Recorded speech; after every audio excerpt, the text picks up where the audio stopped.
What's the most childish thing you've ever seen a full-grown adult do? My mother sticks her fingers in her ears and goes la la la la whenever someone is proving her wrong. All the time. Consistently. That's so embarrassing to do as an adult, oh my god. Like most 15-year-olds are more mature than that. My elder sister is deaf and would just turn her hearing aids off if she was losing an argument. We haven't spoken in some time, but she was still doing it in her late 20s. When I did an internship, we were placed in intern housing and had monthly apartment inspections for making sure everything is clean. I had roommates and we were splitting up chores no problem. That is, until Liz came to this one roommate who flat out refused to do anything. All we were asking her to do was vacuum, one of the easiest things, and she had a full-blown ducking meltdown. She started screaming, stomping her feet, throwing stuff.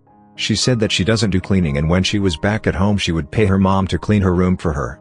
She ended up just storming out of the apartment, and when she returned all she said was, "I hope you guys are happy with what you made me have to do," and we didn't know what the hell that meant. Turns out, she called her mom when she left and convinced her somehow to fly from out of state to come take care of her ducking chores for her. My friend stuck a quarter up his nose at a bar a few years back. In our mid-30s. He's got a big beak. I had seen the skill done before, but this time he went a little too far. He was embarrassed how stuck it was and was trying not to freak out, so we had to go into a bathroom stall, and there I was trying to dig a quarter out of my buddy's nose with my car keys for 5 minutes. You could barely see it was so far up. The bouncer came in to kick us out because someone told him we were doing coke. 2 dudes in one stall sounding increasingly paranoid. I get it. We fessed up and luckily he scavenged some needle nose pliers that did the trick. Bought the bouncer a beer at closing by time. This was refreshingly lighthearted after some of the other responses here. Had a lady come through my register once. Used a coupon on her purchase. When I asked for the coupon to put in the drawer, she refused. She stated it was her coupon. I told her I needed it for the drawer. She said no, and like a kid goes, "It's mine."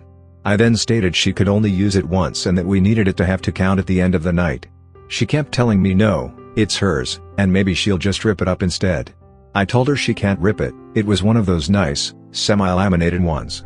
She proceeds to walk away, and as I'm staring at her confused, she goes, "It's mine," and starts to bite it in hopes of ripping it. She eventually gives up, walks back towards me, puts it on my counter and leaves. There sits a chewed, semi-wet, barely torn coupon. Edit, spelling. I watched as 2 full-grown men nearly got into a fist fight over who got to the McDonald's drive-thru lane first. Edit, my highest rated comment by far is about 2, possibly, roid-raging rednecks and their compensation mobiles nearly fighting over a spot in line. So I work at a timeshare resort selling theme park tickets. I had a lady, mid-40s, walk up to our desk with her parents to purchase some Disney tickets. After some quick chatter about prices and what Disney park they wanted to go to, they were ready to buy. Swiped the lady's card and it had declined. Common when people typically travel outside of their state because their bank will block the card from foreign transactions. Once I told her card declined, she became ballistic in front of me and everybody, saying that there is loads of money on my card, there's no need for it to decline. After I explained the card issue to her, she switched and started bawling her eyes out, saying to her mother, and I quote, "Mommy, tell him to give me my tickets," in front of everybody. Again. She was in her mid-40s. At the bakery where I work, we offer free cookies to kids under 12 as long as they have a parent with them. As you can imagine, we run out quickly. I've seen a couple of adults scream and cry after telling them we've run out of cookies, like I've just run over their puppy or something.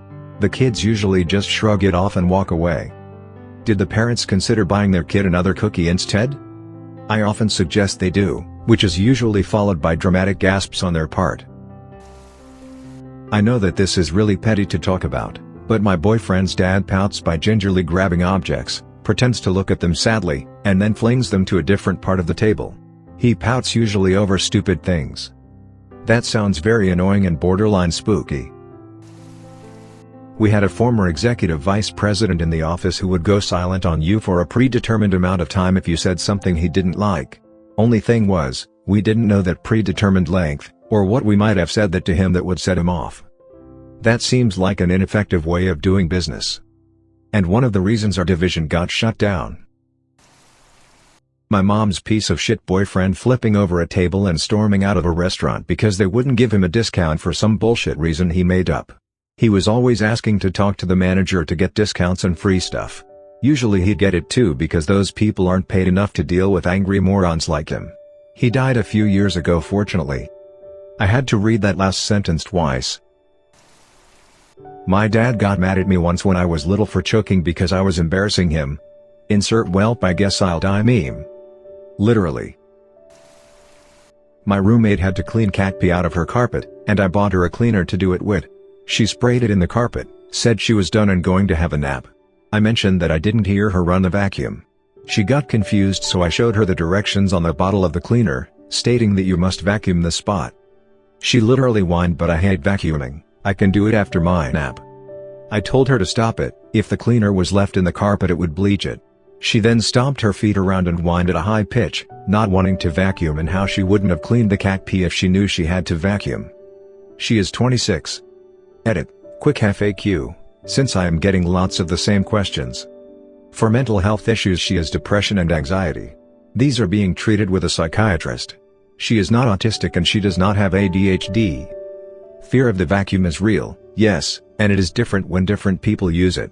However, vacuuming is more preferable than cat pee, and if she is truly unable to vacuum, she needs to ask for help, not have a tantrum. She has vacuumed when asked before, but stopped as her respect levels dropped. She behaves this way with other chores as well. I can assure you, she does not have a crippling vacuum phobia, just a discomfort using the machine. She is not a dog or cat. Both are cute, she is not. She is moving out soon.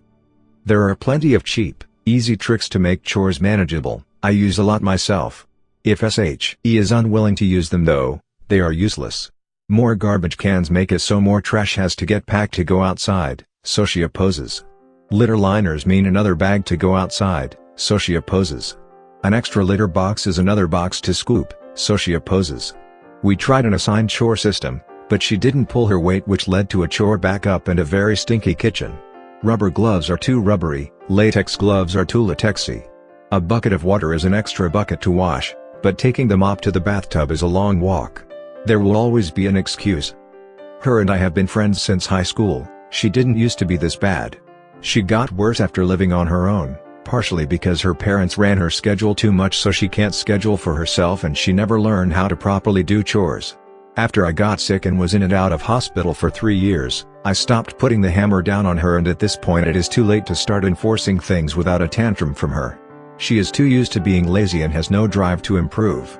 I get that some is a result of her mental illness, but that is not my burden to carry. She still needs to take responsibility for her life, or maybe living on her own is not for her. I was at Sports Authority for the final clearance sale. They had 3 weeks left until their doors closed for good, so there were only about 4 employees left on staff and they had all completely run out of ducks to give. Well, this one lady pushes her way to the front of the line saying I had to wait so long to get help out there, I shouldn't have to wait in line. The woman at the register ignores her and continues to check out a different customer. Impatient lady tosses her things on the counter, so the employee pushes them to the side and says I can help the next person in line. Naturally, impatient lady loses her shit completely, yelling at the employee, "You know the drill, speak to your manager, customer is always right, call corporate, I'm a busy woman with places to go," entitled bitch greatest hits. The manager walks over to defuse the situation. Impatient lady starts yelling and the guy behind her in line, whom she cut in front of, steps in to explain she tried to jump the line and the cashier was just helping those who had already been waiting. The cashier looks at her manager with a "What are you gonna do? Fire me?" face. The manager looks at impatient lady and says you can either wait in line like everybody else or you can leave. She looked for a second like she was going to explode but just stormed out. It was amazing watching retail workers be able to say the things you know they wanted to say to every difficult customer. TLDR, entitled Tantrum and Retail Just Ice. Had a coworker throw a tantrum because we were busy and he was gonna be late going to lunch. He actually said, "Now my mom's going to be mad because I'll spoil my appetite before dinner." He was 35. I don't actually remember this, but I was there for it, so technically I did see it. Apparently, one Thanksgiving when I was 4, my older brother, cousins, and I decided that we would put on a talent show for the adults, singing, dancing, telling jokes, etc. The adults in the audience were my and brothers, parents, my cousin's parents, Dad's brother and his wife, and my paternal grandparents, Dad's dad and stepmom. Well, the kids were performing, the parents and Grandpa were eating it up, but as my mom tells the story, Grandma just sat there with a sour expression on her face and her arms folded across her chest. Finally, out of the blue, she suddenly doubled over and started wailing about how she didn't feel good. Grandpa, uncle, and aunt stopped everything to tend to her. Dad reluctantly also went over to check on her, and Mom just sat there staring at her like, "Really? You're doing this now?" Because here's the thing, feigning sickness was her go-to every time she didn't want to do something or thought people weren't giving her enough attention. Family make plans for an outing you don't care for? Cry about not feeling well and guilt them into canceling. One of your adult children telling everyone about something good that happened to them? Cry about not feeling well and ruin the other person's moment. Someone suggests that a remark you just made was rude and uncalled for? Cry about not feeling well and regain everyone's sympathy? She pulled this stew and tea on a fairly regular basis. I actually remember it happening a few times during my early childhood. Granny Dearest passed away when I was, like, 9 or 10. Grandpa and Uncle catered to her every whim, Dad went along with it out of a sense of obligation, and Mom always knew that the whole thing was bullshit but tried not to make waves. Of all the times Grandma did this, though, Mom always told me that she found that incident to be the most heinous. Because while Mom could understand Grandma trying to manipulate and one-up other adults, the idea that an elderly woman couldn't stand to share the spotlight with children, including me, who was literally a toddler at the time, was just completely insane. Edit. Granny was elderly, not middle-aged. Sorry for any confusion. I work at a store in Canada in a mostly Anglophone province and we show bilingual ads on the store TVs. A middle-aged lady happened to look up when the ad was in French and she started screaming at the teenage cashier, me, because this was an insult to her country and that we shouldn't be supporting immigrants who don't learn to speak English. She demanded I call a manager so she could complain and then took a temper tantrum and told us she would never come back because of this discrimination. As a French Canadian whose family has been here since 1670, being called an immigrant is kind of funny. My best friend's dad got into a small argument about something super insignificant. Because of it, he changed the password to the Wi-Fi and blocked the front door with the couch while my friend was at work. My friend went in through the window and grabbed his Nintendo Switch, then drove to my house and we played Zelda while listening to music. His dad does things like this all the time, but this one stood out the most because it was pretty recent. He tries to treat my friend, a 19-year-old working 2 jobs, as if he is a 12-year-old. When I was in college, this obnoxious, arrogant 60-ish woman was in my program. She thought she was smarter than everyone even though she was doing poorly in our beginning classes. A professor handed back a test for us to see our scores, and this woman practically threw a fit and then ripped it into tiny pieces. The professor then told her that we were supposed to hand the tests back so she could put them in the grade book. Whoops. Honestly, rookie error on the professor's part. That shit should have been documented before handing them back at all. My 27-year-old ex-roommate was caught in a lie and he dramatically toppled over, face first, onto the floor and pounded his fists and forehead repeatedly into the ground, while also kicking his legs up and down. He looked up with me with pure hatred, started shrieking like a banshee, and then proceeded to scratch his face with his fingernails slowly and with enough pressure to cause himself to bleed. The claw marks remained visible on his face for weeks, and he quit his job. It was absurd to see an adult, dressed in business attire, flail about uncontrollably. The temper tantrum he threw was like no other. I haven't even seen a child behave that way. I hope he's getting proper psychiatric help now. Wherever he is. Naked man at Burning Man got mad at some people camping next to him over something or other. He was so mad, he began stomping around and tugging angrily on his penis the exact same way I once saw my best friend's toddler do when he was having a tantrum. I've heard of toddlers, and now a naked adult man, doing the angrily tugging penis thing. I'm not a boy so I'm lacking a penis being attached to me. Does this make you feel better or is it like misdirected aggression? I watched Uncle deliberately step on his niece's wedding dress, tearing it. At the reception he was even sober. This isn't childish, it's malicious. What a piece of shit. I remember seeing an old lady at the gas station a few years ago get visibly upset over the cost of a Coke, which was kind of weird. The guy was just doing his job and it's not like the cashier can control the price of the drink. I felt bad for the guy since he tried to explain it calmly, but the old lady wasn't having none of it. I distinctly remember the old lady saying her son was a doctor, therefore she was right to be upset at a cashier because of the cost of her Coke. It was a strange night.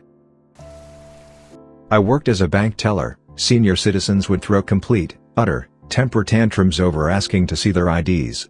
One instance was this 80-year-old woman who was swearing up a storm and making all the other customers noticeably uncomfortable, saying stuff about how she's been banking here for 30 years and it's a complete insult to her that I would have the audacity of asking for her ID. This caused such a scene that several customers at the teller line stopped their transactions and left the branch.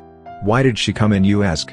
Well, first off, to withdraw money from her account, and then talk to the manager about how she gave all of her persona information, name, address, SSN, and the works, to a scammer over the phone. Thanks for listening to another episode of Reddit X. Subscribe and activate the notification bell so you won't miss any stories. Feel free to share your own stories below in the comments. Have a good day.